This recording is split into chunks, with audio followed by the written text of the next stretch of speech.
میرے امتی ہیں، میرے امتی اللہ تعالیٰ نے صحابہ نے پوچھا یا رسول اللہ آپ جو شفاعت کی بات کرتے ہیں تو شفاعت کی فرمائیں، غوثوں کی، قطبوں کی، ابدالوں کی، صوفیاء کی، اولیاء کی شفاعت کریں گے؟ کہا نہیں، شفاعت میری امت لی اہل الکبائر، میری شفاعت میری امت کے گنہگاروں کے لیے ہے۔ کسی شاعر نے کہا تھا خود آقا کے شامل گنہگاروں میں پارسا ہوں گے، جو اولیاء ہیں وہ دوڑے دوڑے گنہگاروں میں آئیں گے کہ ابھی ان کی شفاعت حضور فرما رہے ہیں ہماری بھی شفاعت ہو جائے ہم بھی بخشے جائیں۔ سبحان اللہ۔ میں 70,000 افراد کو بغیر حساب کے اللہ جنت میں ڈالے گا۔ اس کے بعد اللہ کا لاکھ بنے گا، اللہ 2 لاکھ بنے گا اللہ میری امت ایسے کرے۔ اب کون جانتے کہ اللہ کا لاکھ کی بنا ہے؟ وہ تو اللہ اکبر ہے جس کی کرسی اتنی بڑی ہے کہ 7 آسمان اور 7 زمینیں اس کے سامنے ایک گٹھلی کی بیج کی طرح ہے، اس کا عرش اتنا بڑا ہے، اس کی کرسی اتنی بڑی ہے، جب اپنے دستے کو جو بھی اس کا دستے قدرت ہے اللہ اکبر، وہ میرے آقا کی امت کے ایسے جنت میں 2 لاکھ بھر کے جنت میں ڈال دے گا، اور میں جو رہ جائے گی ان کا کیا ہوگا؟ کہا مجھے اللہ تعالیٰ کی طرف سے عزت ہوگا۔ محبوب آپ کیسے راضی ہوں گے؟ تو آپ فرماتے ہیں جب تک میرے امتی کے دل میں رائی کے دانے کے برابر بھی ایمان ہے، جب تک وہ دوزخ سے نکال کے جنت میں داخل نہیں کیا جائے گا میں اپنے رب سے راضی نہیں۔ تو ہم خوش نصیب ہے کہ جن پر بادل سایہ کرتے تھے وہ خوش نصیب ہے، ہم خوش نصیب ہیں یہ جو گناہ کرتے تھے۔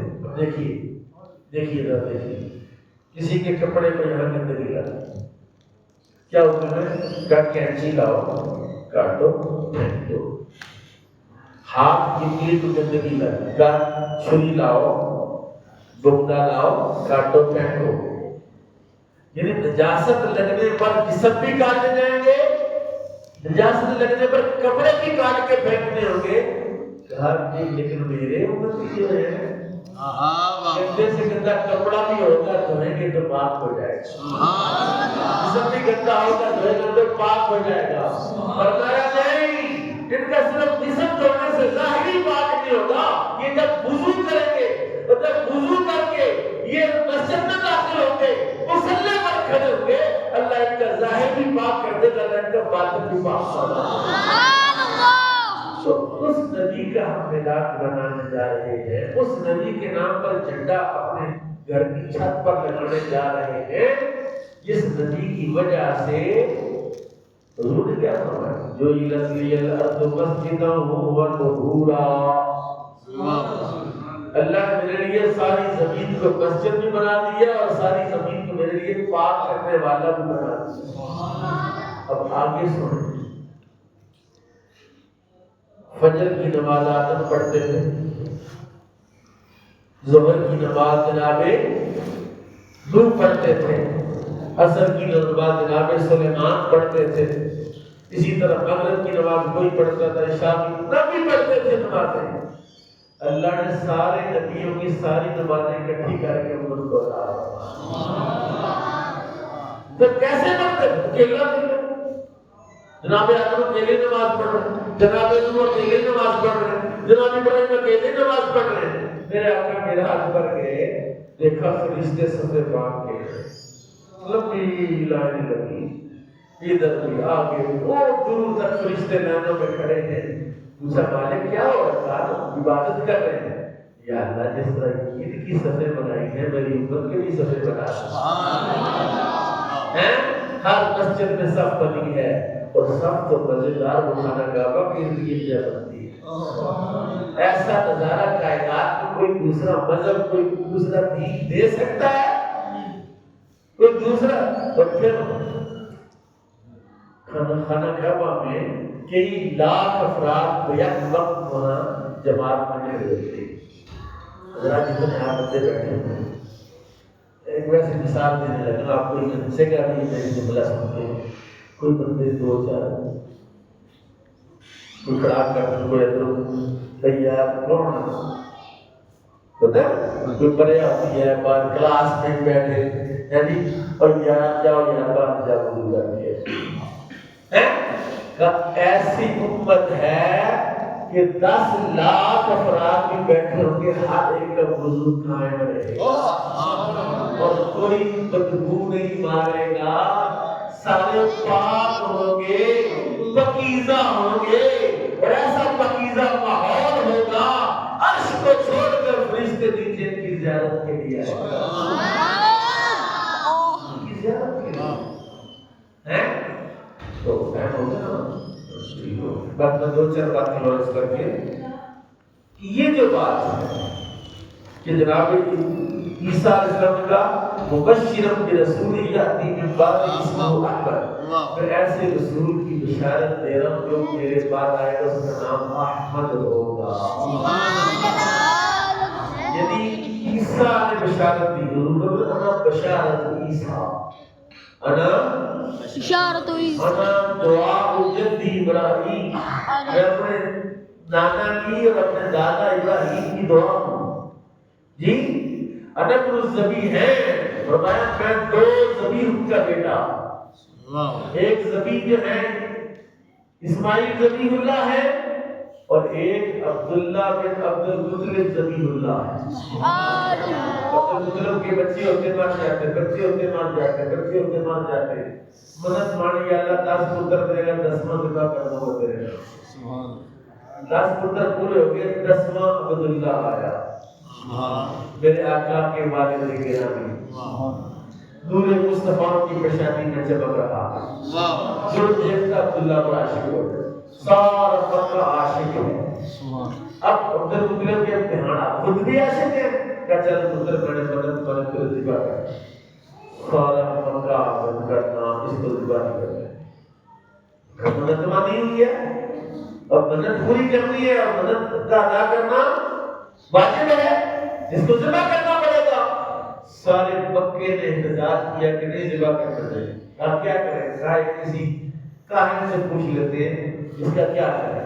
اس نے کہا اس بچے کو اور اس کے مقابلے میں 10 اونٹ رکھو, قرآن نکالو, اگر قرآن اس کا نام آیا تو 10 اونٹ اور بڑھا کے 20 کا پھر قرآن تعلیم دو, پھر اس کا نام آیا پھر 10 اونٹ اور بڑھا دو, پھر 10 اونٹ اور بڑھا دو, یہاں تک 10 اونٹ بڑھاتے جاؤ جب تک اونٹوں کا پورا نہیں آتا پورا نکالتے جاؤ. 90 اونٹ تک ہر بار حضرت عبداللہ کا نام آتا, پرچیاں ڈالی, ہر بار پرچی عبداللہ کے نام کی اس کو ذبح کرو, کہ 10 اونٹ اور کرتے 20 ہو گئے, پھر اور 10 کرتے 30 ہو گئے, پھر اور 10 کرتے 40 ہو گئے, پھر اور 10 کرتے 50 ہو گئے, 60 ہو گئے, 70 ہو گئے, 80 ہو گئے, 90 ہو گئے. حضرت عبداللہ کی پرچی نکل رہی ہے. اونٹ جیسے ہی 100 کیا تو پرچی اونٹوں کی نکل رہی ہے. سبحان اللہ. فرمایا 100 اونٹ اس پتر کی قیمت ہے. سبحان اللہ. تو عام پتر تھوڑا یہ ابا ہے رسول اللہ کا. سبحان اللہ. وہ ہے جس کی پیشانی میں نور مصطفیٰ چمک رہا ہے. 10 اونٹ کی کیا اوقات ہے, اس کی کیا 10 20 30 40 50 60 70 80 90 کا نہیں, 100 اونٹ پورا ہوگا, پھر اونٹوں کے نام پورا نکلے گا. جب اونٹوں کے نام پورا نکلا تو لوگ غریبات میں غریبات میں کتنے لوگ رسول اللہ کو غریبوں کا پتر ہے کہ دائیاں مکے وچ دائیاں میرا میں پتر لے گئے تھے, غریب رہ گئے. اور ظالم ہو, غریب کیسے رہ گیا, اور اس نے تو ساری کائنات کو امیر کیا ہے. کیا سچ مار رہے ہو کہ جناب یہ غریب پتر رہ گیا تو یتیم رہ گیا تو تم آئی کلیمہ لکھنا نا, ہرگز نہیں. یہ اتنا امیر ہے کہ ابرہا جب آیا حملہ کرنے کے لیے خانہ کعبہ پر تو 700 اونٹ تھے عبد المطلب کے اس پر. کتنے 700. اور یہ حاضر اونٹا ماننا یاری لاؤ تو کیا کرتے ہیں اللہ اچھا دروازے اور بولو تو نہیں اٹھا یاری لاؤ تو دروازے. وہ عبد المطلب جو ہے جنہاں دروازہ پہلے ہی اٹھ سی اپنا ساتھ سے اونٹ سی وہ دروازہ کے چھوڑنا دروازہ اونا پتر ہے تے کوئی دائی نہیں کرتی بھئی بالکل بکواس ہے ایسی کوئی بات نہیں ہے دائیوں نے نہیں چھوڑا بلکہ میرے آقا نے کسی دائی کو قبول نہیں کروایا اور حلیمہ کو قبول کر لی پھر کیا کیا کہ حاسات ہے میں آگے جو اس موضوع پر بات کروں گا کہ رسول پاک جب کائنات میں جلوہ افروز ہوئے اس وقت سے لے کر اعلان نبوت تک کیا کیا ہوا اگلے جو انشاءاللہ مدینہ مسجد میں اور مدینیہ میں اس عنوان پر گفتگو کروں گا آپ کو درخواست ہے کہ مدینہ مسجد میں جمعہ پڑھیں اور وہ مزیدار باتیں اور لذیذ باتیں جو انشاءاللہ حضور کی ارحاسات جو اعلان نبوت کے بعد ہو وہ کیا ہوتا ہے معجزہ اور اعلان نبوت سے پہلے کا جو